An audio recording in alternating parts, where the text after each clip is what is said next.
কাউকে ছাড় দেওয়া যাবে না, কাউকে ছাড় দেওয়া যাবে না।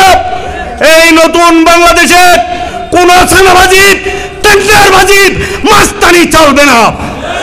অনেকে অনেকে আমাদের বিভিন্ন নেতার পরিচয় দিয়ে, বিভিন্ন নেতার, বিভিন্ন দলের নেতার পরিচয় দিয়ে নতুন নতুন ভাবে বালুমহল দখল করে গাছ বাস দখল করার প্রতিযোগিতায় মেতে উঠেছে, পুকুর দখল করার প্রতিযোগিতায় মেতে উঠেছে, টেন্ডারের প্রতিযোগিতায় মেতে উঠেছে।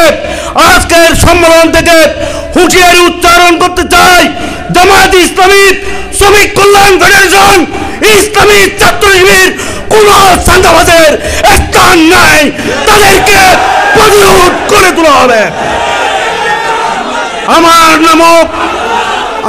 নামও যদি আমি লুৎফর রহমানের নাম দিয়েও যদি কেউ চাঁদাবাজি করে, থানায় গিয়ে গ্রেফতারি করে, থানার ওসিকে অনৈতিক কাজ করার জন্য নির্দেশ দেয়, তাকে আপনারা গেরাও করে বেঁধে রেখে জামায়াত ইসলামীর সাতকানিয়া থানা আমিরকে, জেলা আমিরকে খবর দেবেন, প্রশাসনের কাছে তুলে দেবেন, বাদী হয়ে মামলা করবেন।